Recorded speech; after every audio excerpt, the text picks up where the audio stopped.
this third week with Zahra telling us how to make Bootstrap with integrability. First, I want to thank the organizers. It's a great pleasure to talk here. So today, as Pedro said, I'll talk about bootstrapping planar NFO for super young males using integrability, which is based on a work with Frank, Simone, and Ankoy, which came out last week, and it was made possible to the non-overlapping expertise of the all the co-authors. So the question we want to answer is that how much can we learn about planar N=4 correlators if we combine integrability and bootstrap?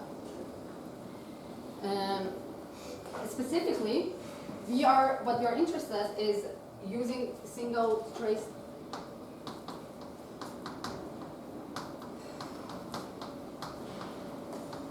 spectrum data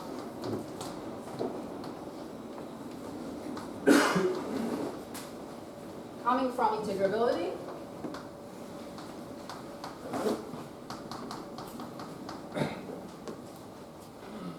to get bounds on OPE coefficient of the same single trace data using numerical bootstrap. So our goal is to bound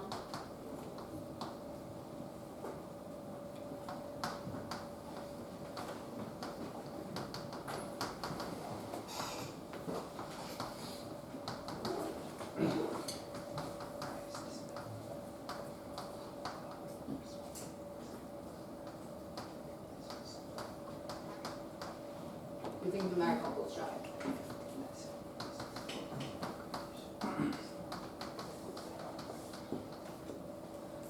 In this talk, we will specifically look at looking at bounding an OP coefficient of Cauchy multiplet. So we focus on this single trace operator. I should mention that this works is in the same line of the work done by Cavalier, Romo, Fulios, and Preti, which did the same thing, but for 1D defects in planar N=4. Yes. So our procedure to do this thing that I wrote in here is that first, as I mentioned, get the single trace spectrum from integrability. Second, we need to build functional that are just only sensitive to this single trace data. So we need to build functional that systematically kill all the double trace data.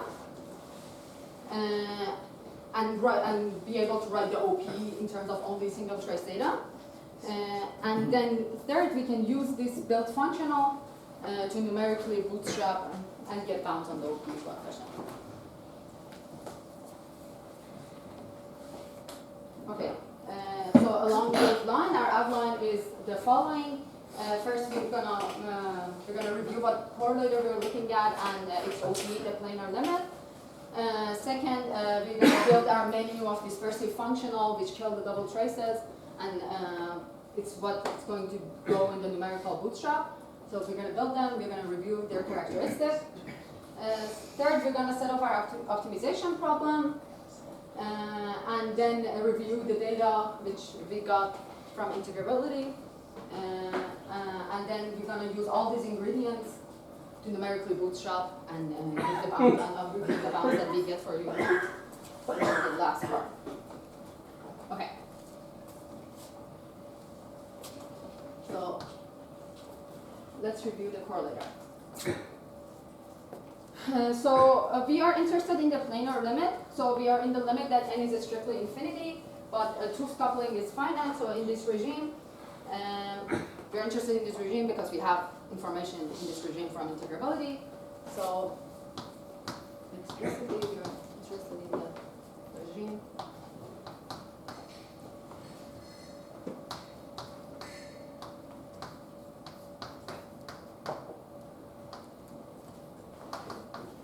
It's finite.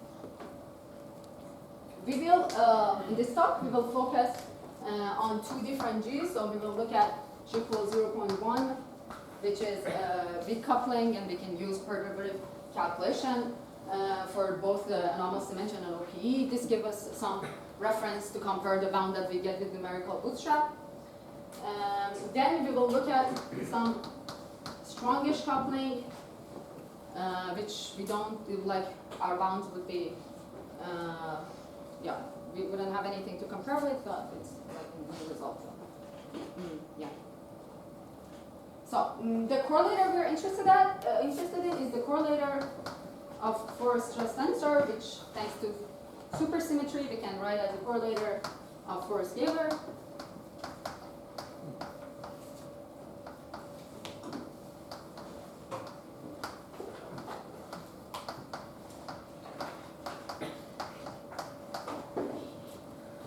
And xi's are the dependence on the space-time, and y is the dependence on the R charge. Okay, so the nice thing is that superconformal word identities constrain the dependence of this correlator on the R charge greatly, and it implies that this correlator is protected when the position cross ratio is equal to R charge cross ratio. So this correlator we can actually, with the correct proof factor,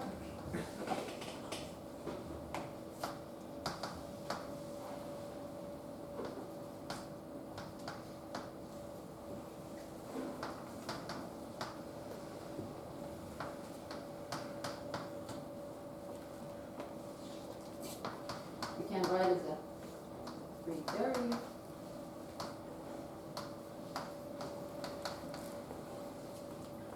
plus the term which vanishes when the position space cross ratio is the same as the R charge cross ratio.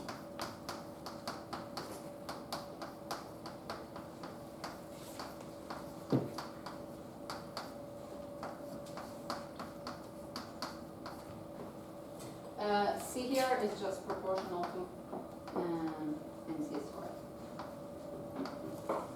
Yeah. Okay. So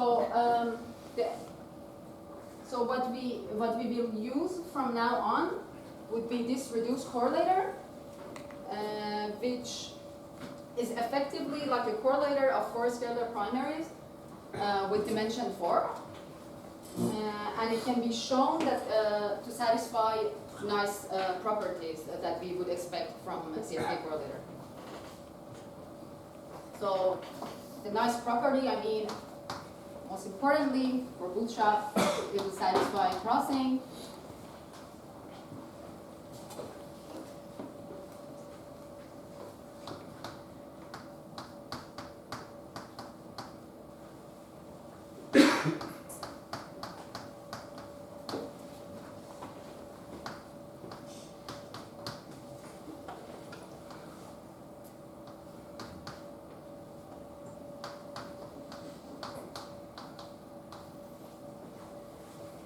It can be OP expanded in terms of the single trace and double traces.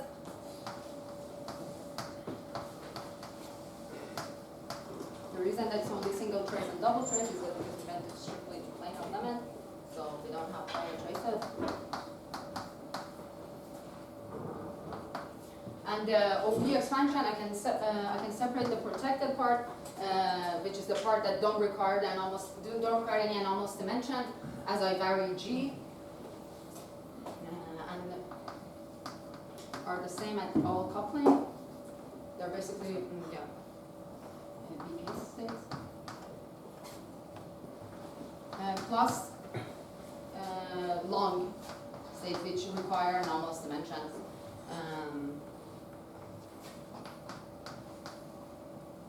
And this can be both single trace and double trace.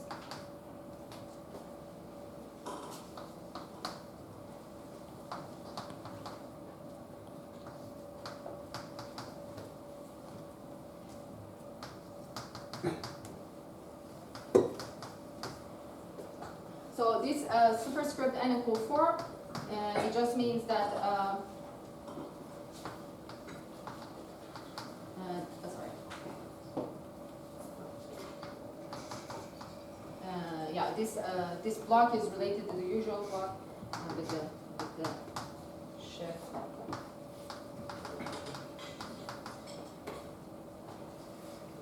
Yes, so we can package all the sort of this way. Okay, but but this is not nice enough for us.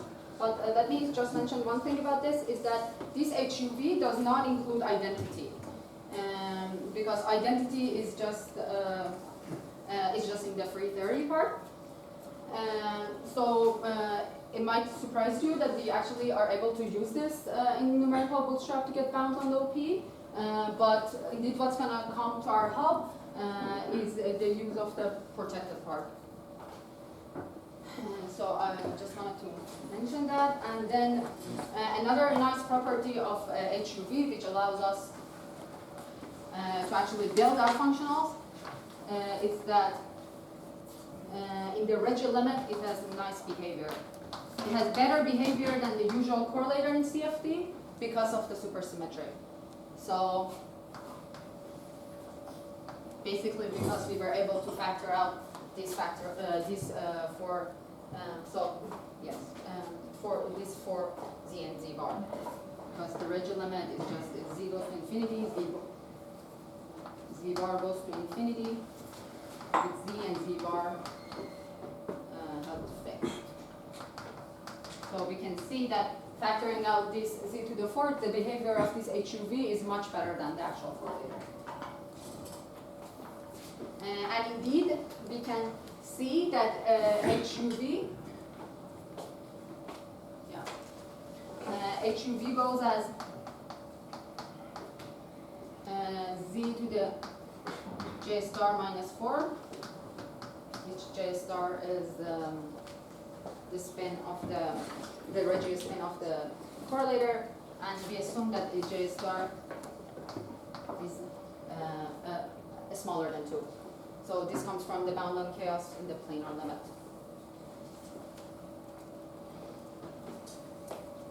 Okay, so this form is not ready for us to use bootstrapping because it depends on the double traces, and we don't have any information on double traces. We can get only information on the single traces spectrum. So what we want to use is to build a version of the OPE which only depends on single trace. And that's what I'm going to do next. Sorry, can I ask a question? Yeah. So, in general, I expect the double trace operator to also exist in the free theory.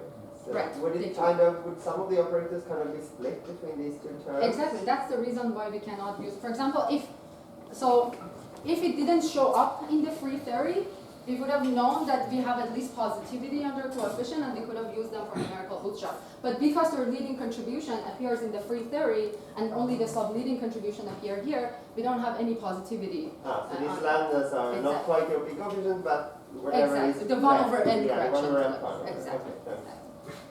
So you have to do the 1 over n composition. Thanks for the question. Okay.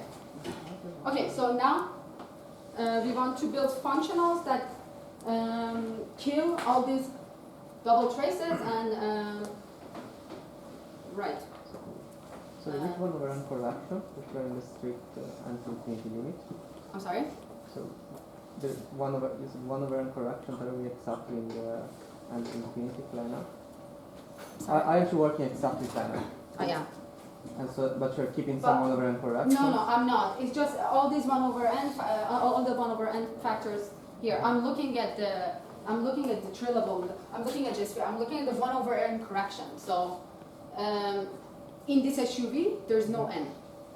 Okay. Yeah. So. There is a disconnected correlator. Yeah. So the planar is the first subleader. Yeah. Okay.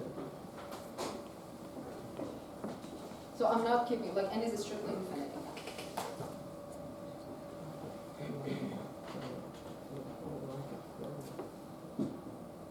Right. Okay. So now what I want to do is that I want to build some sort of OP that's not dependent on double traces. And the way we do that is using the double discontinuity, which systematically kills all the double traces.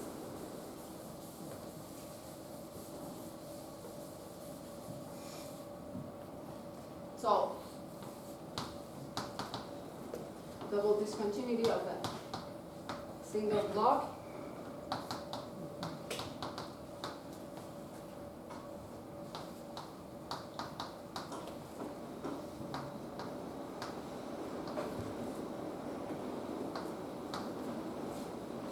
compute all the double traces for me.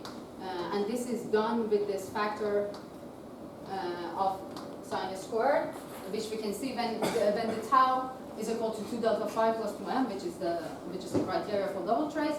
It strictly gives me 1 over n squared, and then I can just ignore it in this expansion. But the problem with double disk is that double discontinuity is not crossing symmetric, so I can't actually use it for Bootstrap. What I need to do, because double discontinuity always picks a channel for you. Sorry, Yeah. this double trace operator, the hell and also dimension, but it's proportional to 1 over n? Yes, exactly. That's their characteristic. So, and that's why we want to get rid of. Yeah, that's why we can systematically get rid of them because we take them. Right. So I want to build an object out of double discontinuity, which is crossing symmetric. So I can actually do the thing, use the crossing to Bootstrap, and that I can do by using dispersion relation. So in dispersion relation, I can specifically take double disk as an input, integrate it against the crossing symmetric kernel, and get the correlator back. So that's what I will be using. Maybe I should say that I'm in part 2 of talk, so menu of.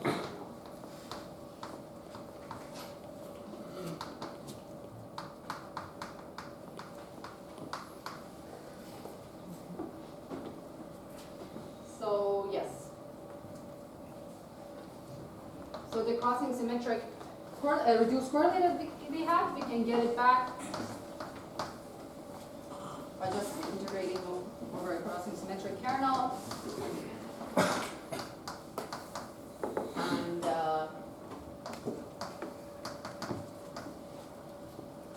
summing over the double disk, which for us they're the same.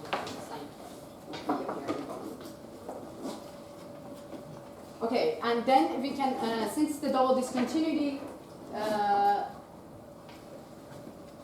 commute with the OPE expansion, what we can do is that we can define the dispersive transform of each of the conformal block appearing here, which we will call PUV.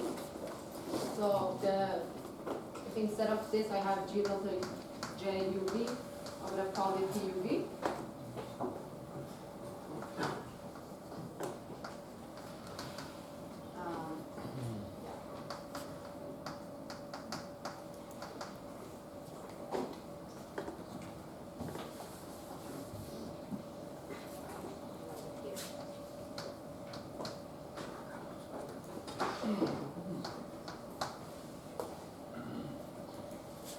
Which is just the dispersive transform of a single block.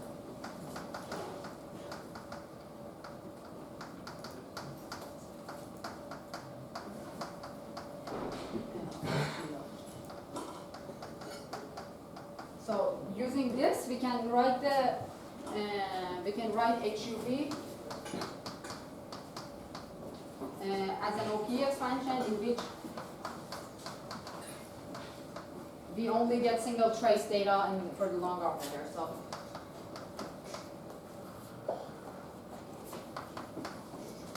now in this sum, we only have single trace.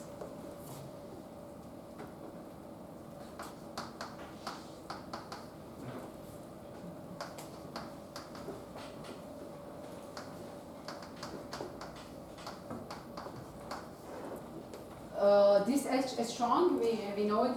We know it explicitly. And then now this form that we've written for the HUV, this OP expansion only includes single trace data that we know from integrability, and it's already ready for Bootstrap. What is the meaning of H strong? What does it contain? Okay, sorry, I should have said that. So H is strong is basically the dispersive transform of the H protected part, and this is because in the strong limit only the protected part survives. So you can explicitly see that if you take the dispersive transform of this, you get H strong, but H strong is better than this H protected because it's crossing symmetric. Crossing this H protected, this is just an S channel kind of thing. Oh, thanks for that. I should have said that. It's just, yeah, I just took the dispersive transform of all the individual terms. Okay, so now that we have this OP expansion, we can then try to build different sum rules to. Sorry, just my question. So does it converge in the same region as the usual conformal block expansion? Like the U and V in terms of the S channel region, yeah. So this HUV, I'm doing integrability, even if I don't worry about bootstrapping, but just about using integrability to compute a corporate function, I could always use this instead of the. You can always use this instead of And if But the you just need the polycoverage blocks, yeah. And if the operators are such that I don't have double traces because of some charge assignment, then is this P equal to the usual block? Yeah. It's just because it kills the double. Yeah, in the planar limit, it systematically kills the double traces because of this factor. So this P differs from the block only when the charges are such that there is mixing with double traces.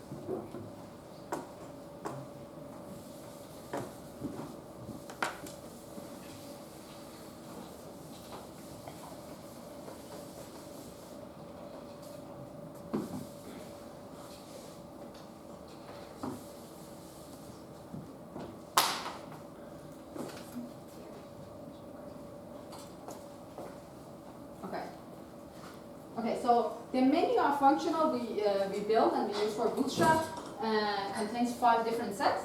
All of them systematically kill all the double zeros, so no subtraction is allowed. So I'm just going to write the set here, and we're going to come back to each of them.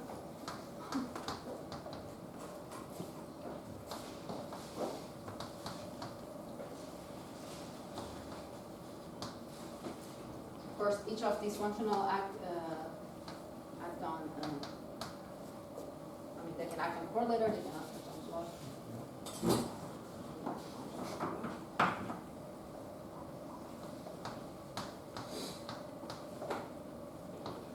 And then you have 5 x2. So XUV. So the way that we built our dispersive transform, it's manifestly symmetric under SNT channel. We need one extra ingredient to impose a full crossing, and it's the SNU crossing symmetry that we need to impose. And this we use with these XUVs. So basically what SUV impose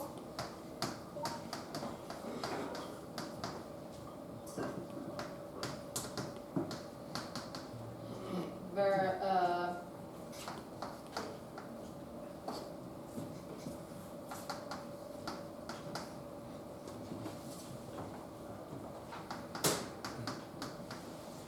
is the SNU or TNU crossing symmetric. So like we don't need both of them, they're of course redundant, but since we already built in the SNT channel crossing symmetry in the kernel and in the double disk, it's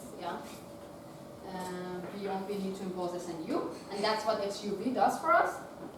And the H strong is killed by this? Yes. So Exactly. So you get the effect.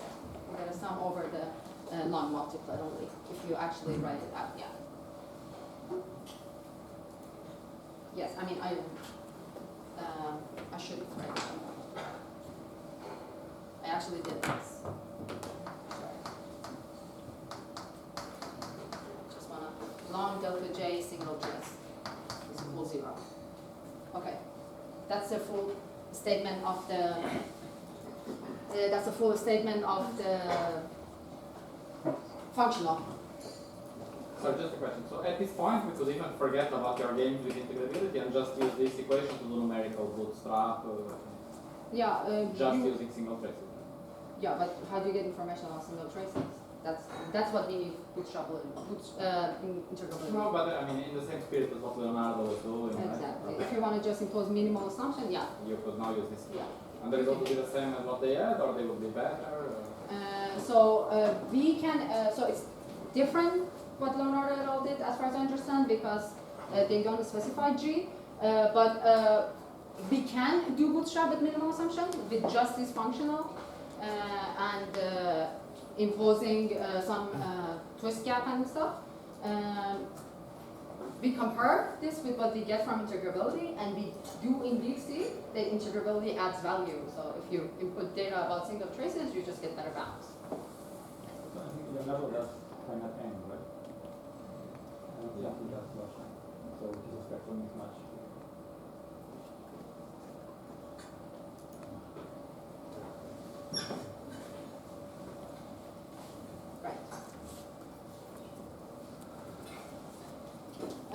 Okay, so this dispersion relation was built just assuming that J star is less than or equal to 4. This is what needs for this HUV to converge, but we actually have more. We have J star smaller than 2, so we can not only this integral converge, but this integral times some factor of U and V would also converge. And that's what we are going to look at. But we are going to do this in the Mellon space because it's just more intuitive.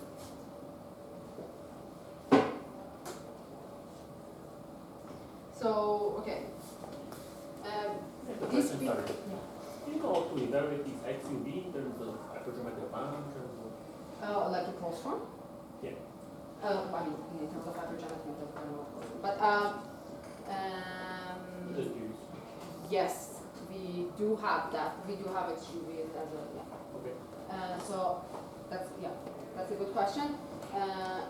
Yes, we also have the closed form in the Mellon space because we can resum the M, but yeah. Really get where Mellon space is equal then, but it's really everybody, you know.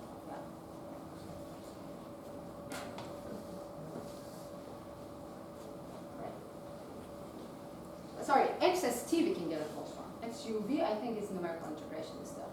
Yeah, sorry, I said something wrong. Yeah. Okay, so that's probably what. Yeah, yeah. And we actually, yeah, exactly. We actually get XUV by Mellon transforming XST. That's also an efficient way of doing it, which is taking the inverse function. But for my talk, I want to go to Mellon.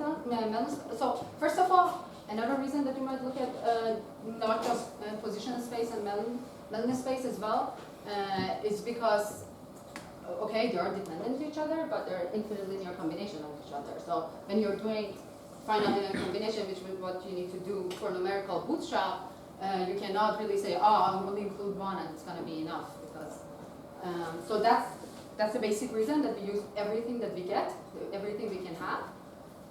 But why I want to discuss Mellon space is just because crossing symmetric and all this is just more intuitive in it, and it looks like just dispersion relation for amplitude. But in principle, we use every sets of functional that we can use that kill all the double traces. Okay. Yeah. That makes sense. Right. So the time limit is not that strict, so I'll. It's not really good. Let's try it. Okay, let me know when you're tired and I can see.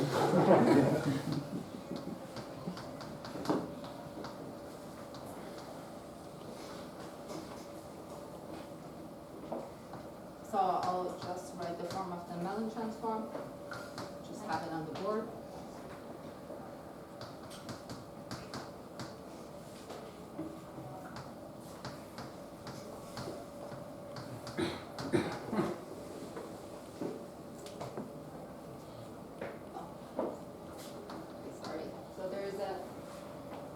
Gamma function. There are two other gamma functions. I'm not gonna.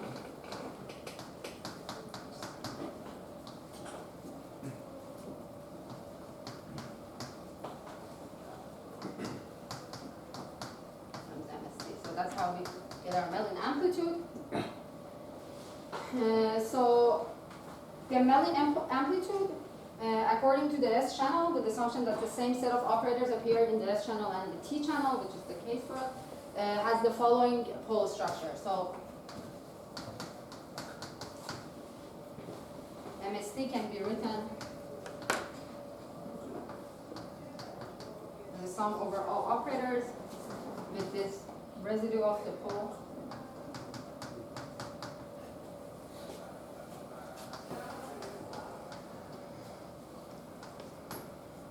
It's delta minus 4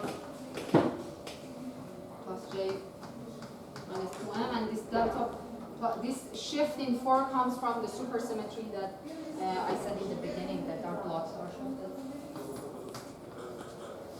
And then we have the same thing for t. I'm not going to write it explicitly. One thing which is really important is that these Q's already have 2 sinus squared factor that we get from the double disk built in them. So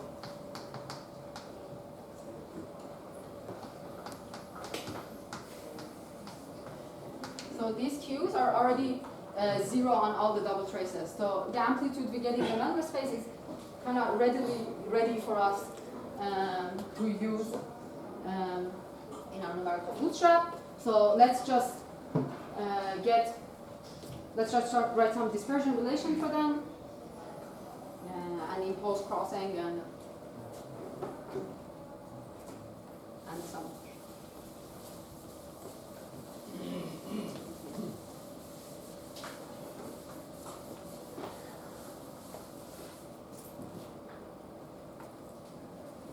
So, right. So we can write the usual dispersion relation, which here converges without any subtraction. But we can also do more because we have this improved Reggie behavior. We can use an anti-subtractive dispersion relation.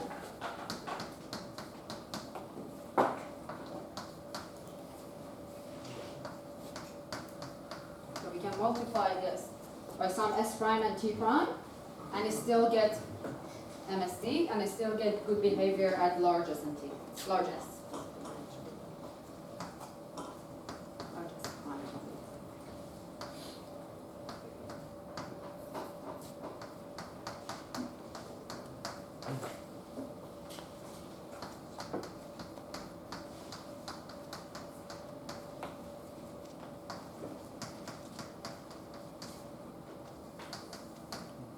Okay, so now another sum rule that we get is just by imposing the equality of the two, and then expecting to get 0. So subtracting 1 and 1 minus 2 gives me the BT functional, which then acting on MSD, I expect to get 0.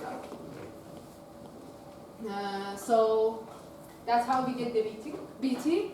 It just comes from saying the different subtraction scheme needs to agree with each other. Once we have the convergence in the Reggie limit, and then after this we can get BB by actually taking the Mellin transform of this guy. I'm not going to discuss XST, which is the Mellin transform of this crossing functional, because we won't use it, which I can get into when we get into the technical details. So I'm just not going to write it on the board. Instead, sorry, can I ask a question? If you equate 1 and 2, the two equations that you have, you're gonna identity which depends on s and t. So it depends on two variables. So what do you do with s? So okay, you can actually see that s factors out. So this factor cancels. Okay, if you write it explicitly, so it's gonna be that's a good question. It's gonna be a factor of s minus s naught. And this is just the normalization kind of thing that we don't care about. So the important dependence would be the t dependence, which is. So, but that's a good question.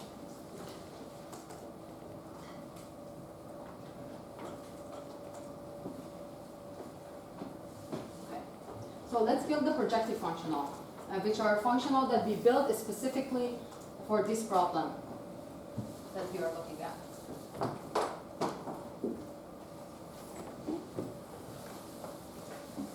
And then we can go to the numerical bootstrap.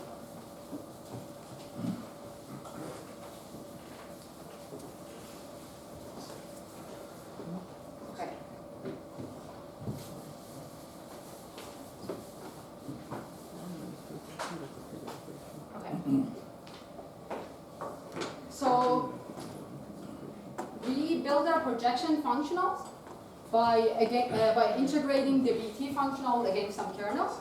So there are infinite linear combinations of BTs. The first set of projective functional that we built is called SYL, and we built SYL such that it has the following characteristic.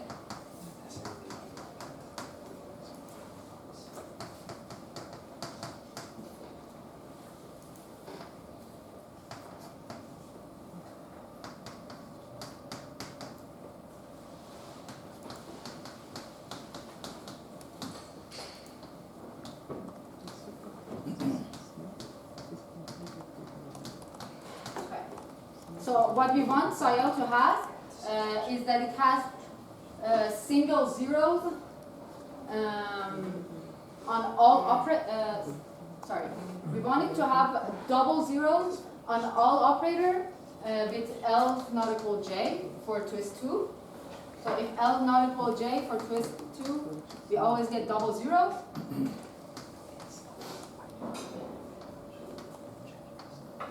Just because it's just proportional to tau minus 2 squared. And for tau bigger than 2, for any L, it has double zeros. And it can be shown that this psi L, even though we are not interested in solving the problem perturbatively, but it has a nice feature that it solves the problem analytically for when at one loop. So you can see that it would relate the one loop anomalous dimension here, that we can give it to it as an input to the one loop OP coefficient. So our SYL would solve the problem that we are looking at analytically at one loop. So let's just look at what we get, what the bound we get from them. So the bound we get from them for the Konishi operator that we are interested in. What's the definition of SYL? Sorry. Okay, so SYL is a projective operator which is built out of integrating BT against some kernel. And we fix this kernel such that when twist is equal to and L not equal J, it has double zeros. For all twists above 2, it has double zero, but at twist equal to L equal J, it's non-zero and has a non-zero slope. And if it's non-zero and it has non-zero slope but it's zero everywhere else, we can actually show that this guy would solve the one loop problem analytically, because it would relate the one loop anomalous dimension which shows up here to the one loop OPE coefficient, which would show up here if you actually write the action of psi L on the on MST on the correlator. I can explain it in more detail if you're interested, but right. Are we using 5? I'm not sure. I'm a little bit lost. Sorry. Yeah, Just sorry. like so I knew people used to boot the numerical bootstrap in traditional space. In Mellon space, did anyone do bootstrap, or you are the first ones to do this numerics in Mellon space? We use all sets of position space and nebula space. I think that's right. So no one did before numerics in Mellon space, right? I won't say we are doing numeric in Mellon space. We are using all sets of functional that you can get both from Mellon and positions. But yeah, nobody uses the Mellon space Including function. Mellon, okay. Yeah. And so now you have some equations in position space and some equations in Mellon space. That's correct. Yeah, and we impose all of them together when we want to do numerical bootstrap. Nice. But And you have 5 equations, and that's what those letters mean? X, B, B, psi, phi. It's the 5 type of equations that you have? Yeah, but you get a different equation for each different set of U and V. Sure. Yeah, So so that's position space, then Mellon, then the next one is position space position again. space, and these are Mellon as well. But these are projective functional. These are built in a way that they do a specific job for us. So we built them out of infinite linear combination of these BTs so that they satisfy specific properties. So if I understand right, it will be possible to write down psi in position space as well. Right? Yeah, There's Exactly. nothing special about Mellon space. No, that's what I was trying to emphasize. You can, yeah, you can, You can just take the Mellon transform. derive psi by integrating the position space cross integrating against something. Exactly. But I think is it's it fair to no say that fundamental before, difference. sorry, is it fair to say that before no one knew how to do numerics in Mellon space and now you do? So you could apply it totally unrelated to this and just do bootstrap in Mellon space, or that's too naive? we can do bootstrap, we can do numerics in Mellon space more efficiently. I might get to that because we are able to resum all the M dependents. So people usually truncate in M when they look at the, I don't know if I wrote it somewhere. Yes, I wrote that the form of MST as a function of QM, and that's an infinite sum over M. So we can do numerics in Mellon space efficiently, but people, yeah, it was no obstruction in doing, yeah. Good. I thought people were trying and failing. Okay, man, go on. I do. Sorry, but what does it mean to bootstrap in Mellon space? Yeah, I don't know, what do you mean? Yeah, by what does it mean? Use Mellon function. What you do in bootstrap is you start with some basis of functionals, and you take some linear combination of these functionals, then some positive properties, and then the question is how do you build your basis? You could start in position space and integrate in some kernels to get your basis, or you could start in Mellon space and get the basis. The basis that, if I understand right, the basis that Zahraee is using could be obtained equally well either in position space. Exactly, but the point is, since we are not having information in the infinite set of the basis, we use a menu of functional to compensate for that. So the reason that we didn't choose this, like, okay, we didn't say, okay, we're just going to use position and go with position until the end, was because we wanted to look at functional with different characteristics, and it helps that each of these functional are like infinite linear combination of the other. They're not like, they cannot be built as a final linear combination. So I agree with Dalamel that I don't think there's anything special just doing it with position space or Mellon space. I think it would be good to get all the information that you have, build all of the functionals that you can get, and give it to the numerical bootstrap and see which one it prefers. It's a more question of which one actually the optimizer wants to use more to get that. Right. So this bound. Right. So you can get already a bound just using psi L. Yeah. Maybe I shouldn't go into too much detail of how psi L and phi L plus 2, how projection functionals are built, because the most important purpose of this is to build functionals that are kind of optimized for our problem, and we want to, we want to use them for numerical bootstrap. So I won't say any more detail about psi L. What I'm going to say about phi L plus 2 is just its basic characteristic, which is that it has a single zero on twist 2, spin L plus 2. It's like the phi L functional that Dalamel built in their paper. But here the only difference is that it needs to have zeros.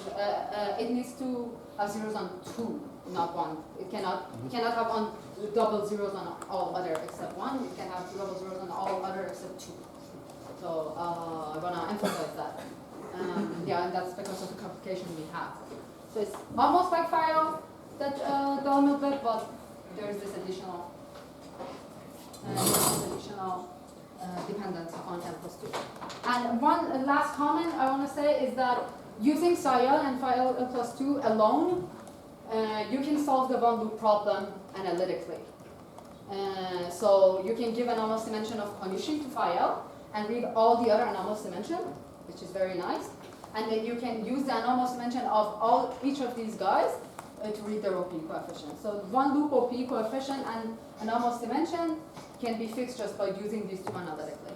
Just want to emphasize that. And now I'm ready to go to to use this sets of functional that I built for numerical bootstrap and just experiment to see which one the optimizer actually prefers. So in bootstrap we usually use, just as a comment to Petro's question, we usually we usually try to use a complete set of functionals. Completeness in the space of our functional, we're not clear, we don't really know what it means. So the best we can do is just throw them different set of functional to see how good it can do. Okay. So we use this big menu of functional to overcompensate the fact to compensate the fact that we don't have Sorry, you should. completeness. Do you want to lower the thing? Yes. We got it. Just need to turn on the projector. Right. Yes. Yeah. So can I ask, is the inequality depends on G or doesn't depend on G? This one? The inequality on lambda. Sorry, I should have said that. This is for. Thank you. No. Just gonna. This is for G0.1, which we use. Ah, okay, thanks.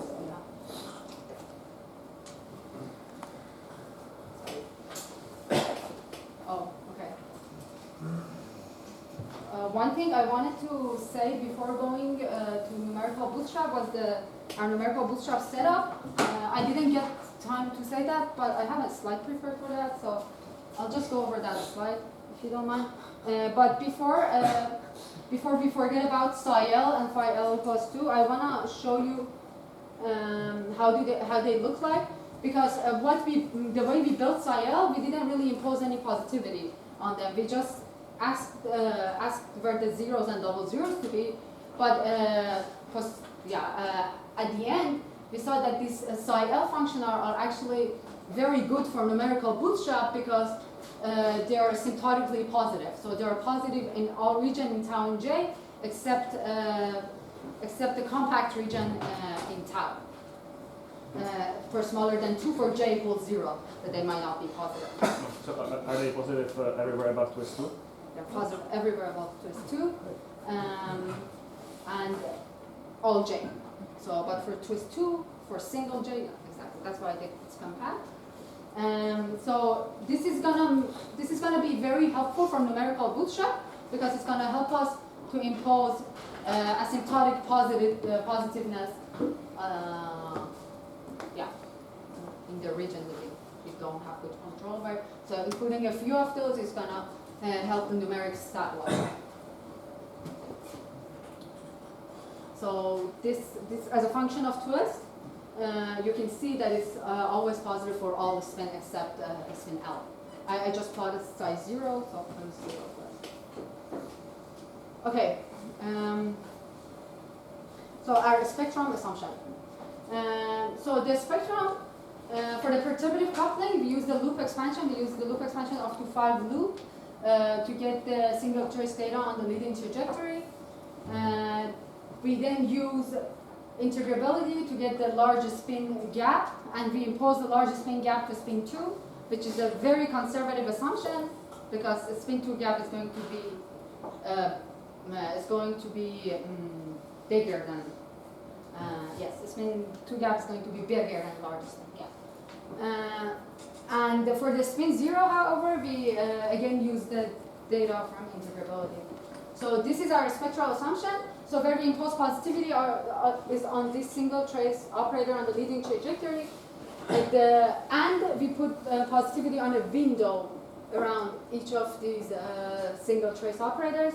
We do that because we want to see how sensitive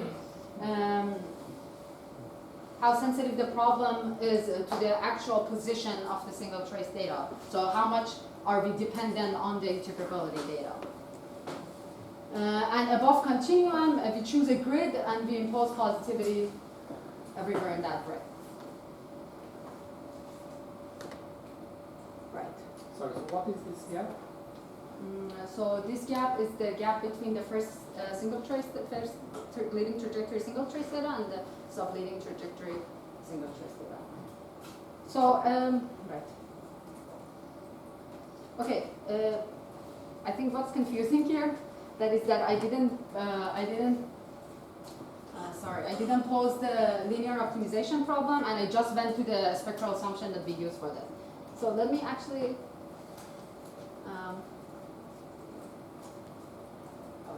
Okay. Okay, so let me just review the optimization problem. So we set all these five sets of functional that we can use. Each of them individually gives 0. Of course, a linear combination of them is going to give 0. What we then do is that we separate the protected part, which we know what it is, along with the operator that we want to bound this OPE coefficient. We take it to one side and we impose positivity on all the other rest. So that's what was supposed to be shown in that plot that I just did out of order. And then what we do is that after imposing positivity on all the operators appearing in the sum, it means that the left-hand side, which was the protected plus the Konishi, plus the operator we choose to bound its OP, needs to be positive too. And then positivity of that gives us this inequality. And this inequality we can use to get bounds on the OPE coefficient. So our optimization problem is basically a linear optimization problem which imposes positivity on this alpha k parameter, which is like a linear constraint among them, because the rest of the things in the thing we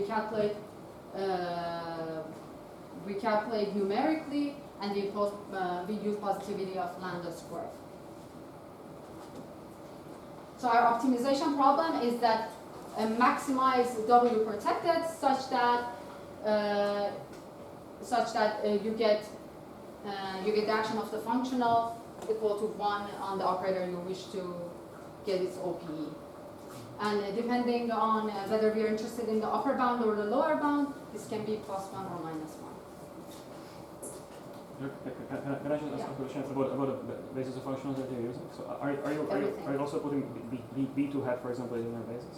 Yes. But isn't B2 hat, isn't there some linear relationship between the 5 size and the B2s? But it's infinite linear combination, so that's why we don't worry about them being dependent on finitely dependent on each other. Yeah. Okay, so how do you deal with the fact that you have a continuous family of basis functions? Are you like integrating the B2 against some profile as a function of t, or for getting the projected function? Exactly.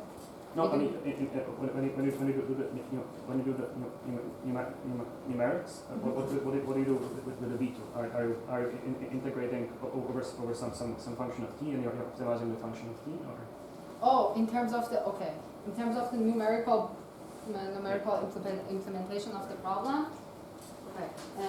So that's what I was trying to explain. I think I didn't do a good job, but. So this W can be either phi, psi, b, xu, or xuv, or bv. It could be any one of them. So this W, delta j, we evaluate them numerically on the single trace data. W protected we know numerically, and we use the positivity of lambda squared. So basically, all I'm saying is that B depends on a parameter, which is continuous. Right. So what do you do with the parameter? Thank you. Okay, that clears the question. We choose a set of those parameters that I'm going to specify. So there is a range of this parameter that we can use for B, because we can use solvability and all those things. We have to check what's the range of T that we're going to use, and I'm going to tell you which range of T we're going to use and what.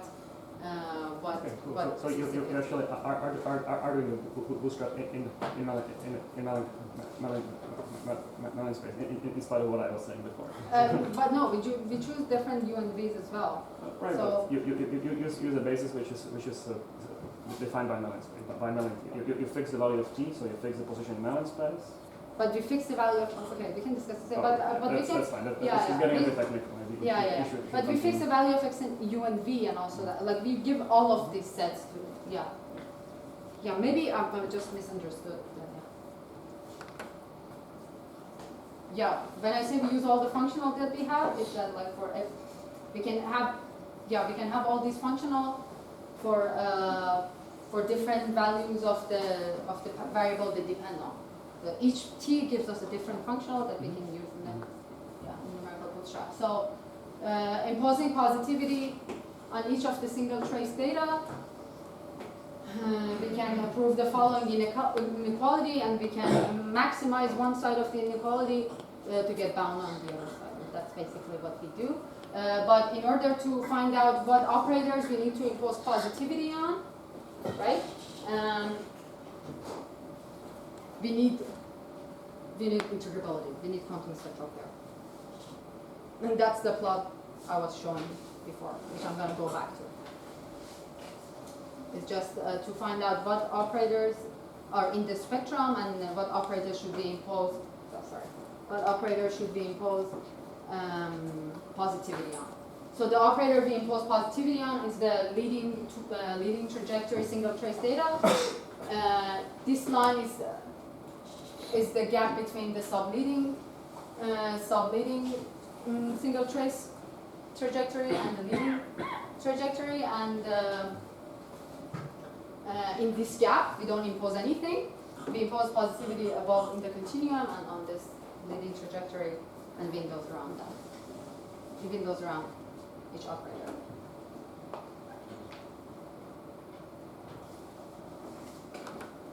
So for the non-perturbative coupling, we don't have any data from loop expansion, of course.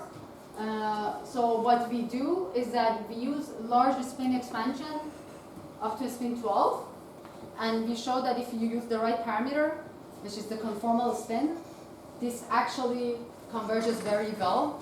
Even to spin 2 it converges very well, but we use it up to spin 12 because from a spin 2 to 12 we have data from QSC. We can obtain data from QSC. So we combine all this information, and it gives us this very nice leading trajectory, leading single trace trajectory, which we input positivity on all these operators showing up here.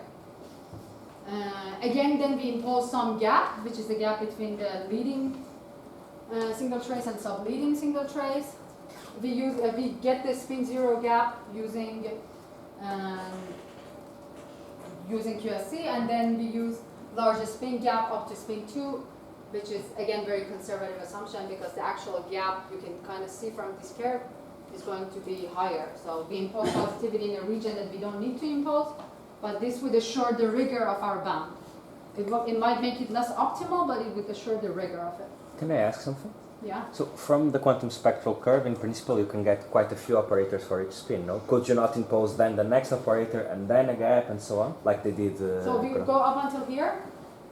I'm asking if I could also put the next operator for, say, spin 0 and then a gap after that. If I could keep imposing. You want to get all the gaps? Yeah. Yeah. Can you do that? Could you do that in principle? So it's harder, but maybe Frank can tell you why it's harder. For the spin 0 in particular, maybe yes, but in general there is a continuum there after this first leading trajectory, there is a band of great trajectories. Right. So it's not, you cannot really impose a gap. Maybe at the spin 0 it could be, because at the spin 0 there is only a few operators, but then it grows with the spin. Right. Oh, you want to go in this direction? You don't Yeah, want to for go in spin that 0, I direction. was So you want to make the continuum not a continuum, but impose positive. because that's what they did in the 1D case. That's a good question. Yeah. I misunderstood. I thought you want to put positivity here, No, but that no. would also make the continuum smaller and would improve the bound. But yeah, it's much harder. Yeah.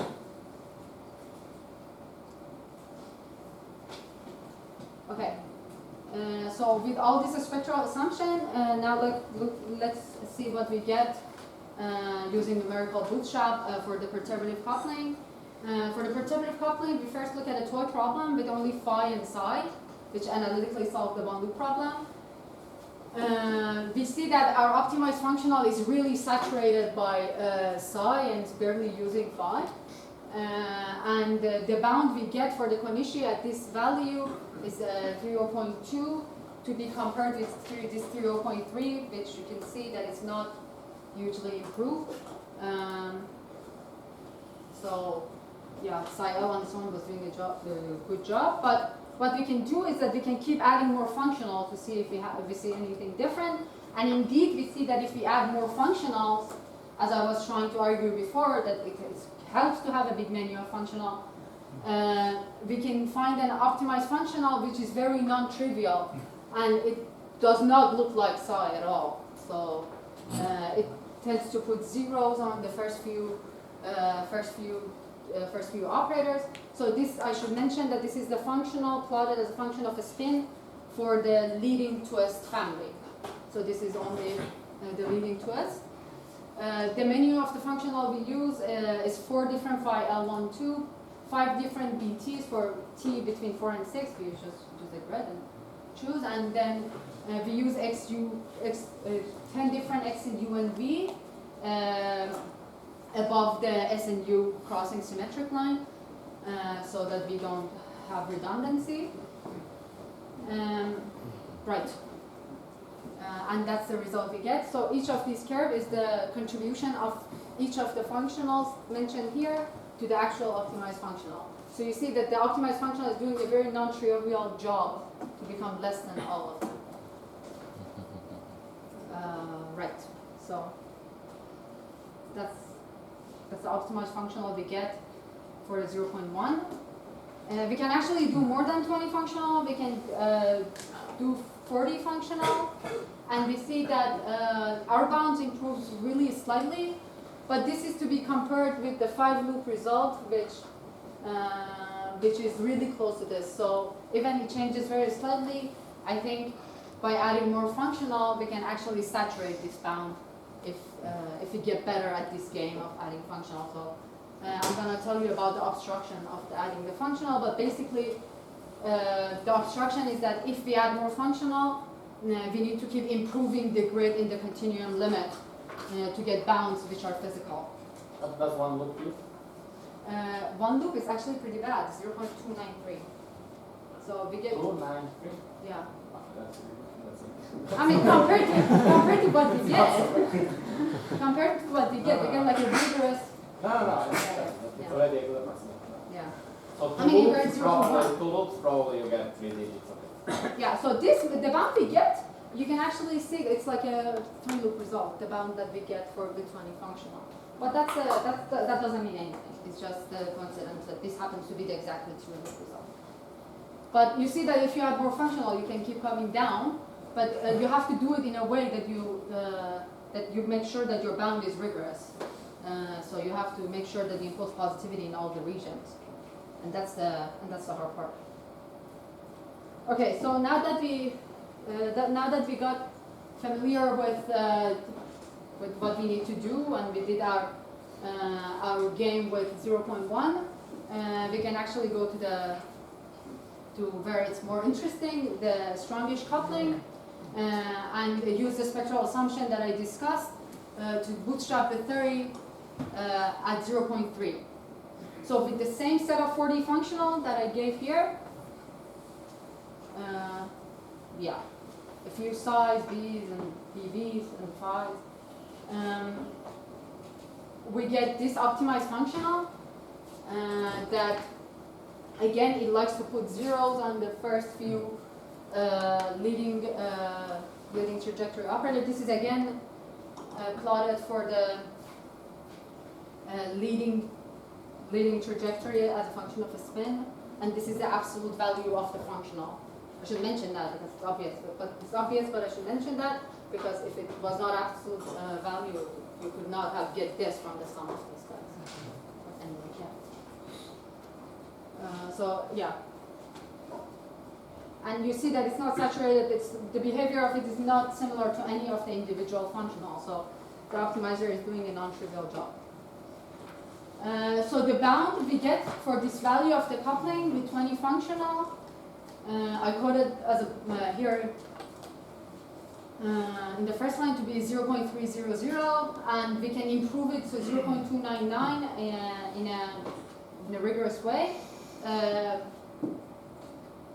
We can do better, but we have to make sure that if we add more functional, we keep our bound rigor, and this means that we have to make the grid in the continuum much better, and that's where we're struggling now. But So one thing we can do, we don't have any loop calculation result to compare with, but what we can do is that we can interpolate the strong coupling result predicted in the work by Alde, Hansen, and Silva that Joao talked about, and we can extrapolate it and use the perturbative result and do interpolation, and this would predict lambda Parisci to be between 0.24 and 0.33, and our upper bound kind of removes the upper edge of this interval.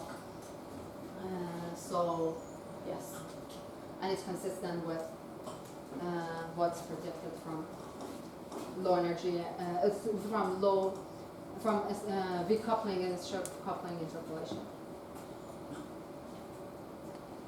Just as a fun thing, I wrote for the size 0, if you only consider size 0, you could get 0.350. So you see that size 0 in the case of a strong coupling is not really doing a good job alone. It's not like the perturbative case that by itself size 0 was doing a really good job. So size 0 is, that would solve the perturbative problem. So now let's so now let's discuss some properties of the functionals and what lessons we learned from the functional that we studied. So one thing I said already, but I'm going to emphasize, is that the bound that we get has a strong dependence on the exact position of the leading twist of the leading to a single trace guy.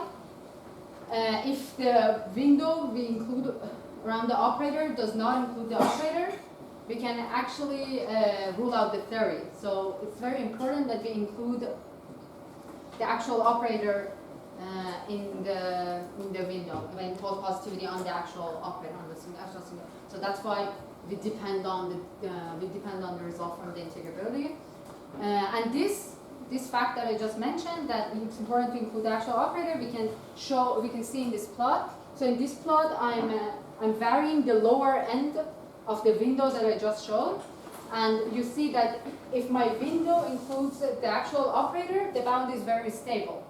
But if it doesn't include the actual operator, I get a bound which rules out the theory. So it's very important to know where your single trace operator data is and include it. And this lesson is true both in the perturbative and non-perturbative case.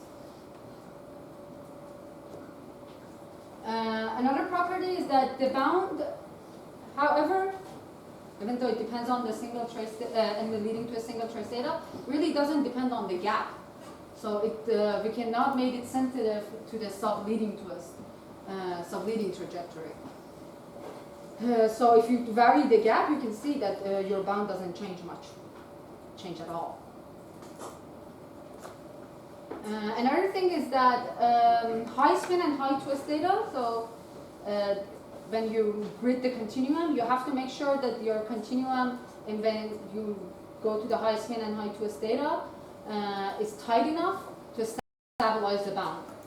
And for us, we found it necessary to do some high spin extrapolation for an analysis. So we calculate the functional of spin 300, but we actually went to 6,000 to be able to impose positivity in the high spin regime.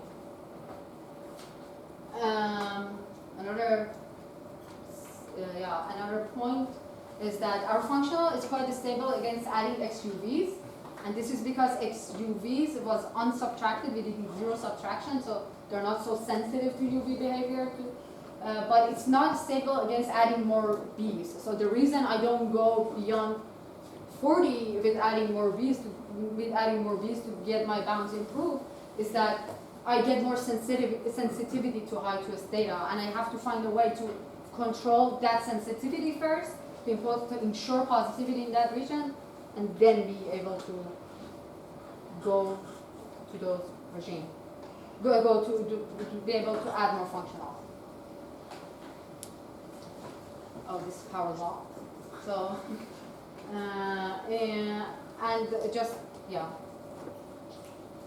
the functional that we get with the constituent functional is not, just want to mention that as a function of spin, it behaves like a power law. So after imposing all these constraints, we can ensure positivity at large spin for the sets that we consider. Okay. Yes. So summary and outlook. So basically what we did was we found upper bound on the OBE coefficient of the Konishi operator using numerical bootstrap and integrability for weak and strongish coupling. This was possible thanks to the numerical improvement that we could do in the numerical evaluation of the functional, in the Melness spaces specifically. This is what I mentioned about being able to resum all M and being able to get as much accuracy as needed for each of these individual functionals. However, what we need to be able to improve and do better is that we need better analytic control in the asymptotic region. So we need some analytic formula in large spin and large twist. And then again, I emphasize that we can add more B's, but again, we would keep more, and we would need a better control over analytic region, over asymptotic region. One thing I didn't mention at all in this talk was lower bounds, and this was not because lack of trying. We really tried to get a lower bound, but with our physical assumption, it really didn't seem feasible. It really didn't seem feasible. These sets of functional that we used, we couldn't have find a physical set of spectral assumption that we can get a non-trivial lower bound from that. What improvement we actually need to do to get these lower bounds is still an open question.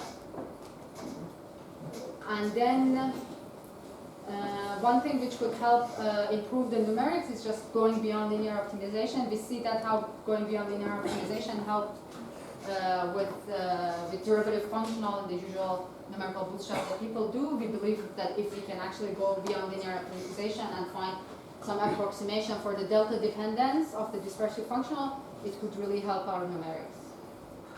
And with this sets of obstacle and the summary of result, I'll conclude. Thank you.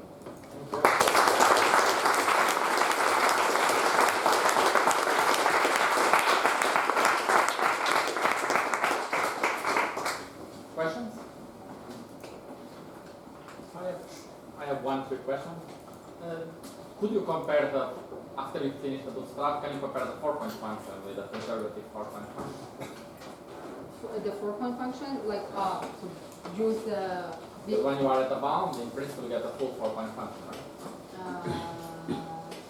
And those 4-point functions... You mean get the bounds on all the operators in the OP and resum the OP and get the 4-point function? Is that what you mean?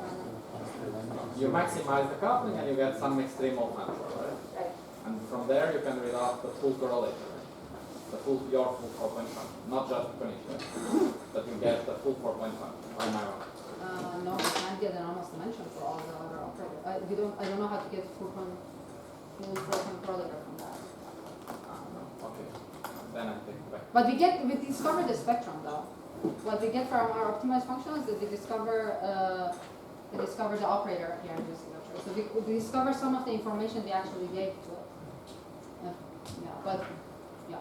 It's a different optimization problem if you want to get bound on all the other OP coefficients. But we can do that. There's no obstruction. We did that actually for a few other spin. It has to be enough motivation to do that. But yeah. And can you get some information, maybe analytical, some information about the double trace that, as you said, is hard to get from integrability from single trace? Are there formulas you could produce to say the anomalous dimension of the first double trace is this expression in terms of single trace? That would be cool. Yes, with this sets of functional we can because we systematically kill them. But maybe in future, I mean, if we chose to do it subtraction, we would be sensitive to some of these double traces, and then we might be able to relate these double traces to the single trace data. But yeah, we have to look at the subtracted dispersive functionals. But we don't know how to do it systematically.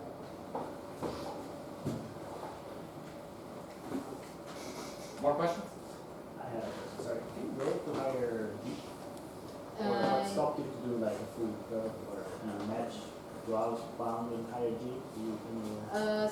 we are planning to go to hierarchy. Right. So the obstruction is that in order to get something non-trivial, you will need to keep adding more functional, and in order to be able to keep adding more functional, you need to be better at the grid, at gridding the continuum. So you need to systematically get better at this numerical game, unless you find a way to find approximation for the dependence, then you should do beyond picking to actual sticky feet. And mixing for you is not a problem because you drop the double traces. So if you go over G 0.55, you will not see anything. There will be no shift in the spectrum, actually. It will be exactly the same. It's just a numerical problem. Exactly. It would be very similar to the Kerber plot here. Okay. Yeah. So if we want to go to higher, that's what we're going to do. The same plot, same circle, same structure.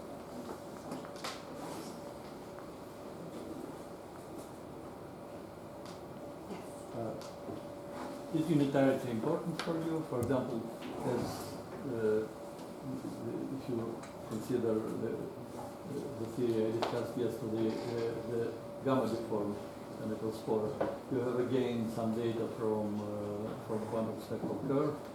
Will you do it? So the only place that unitarity is important for us is that we need the OPU coefficient to be positive.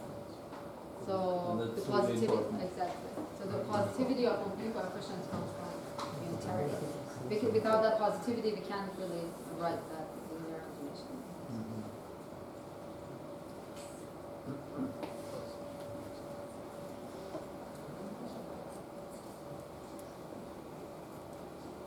If there are no more questions, let's thank Zahra.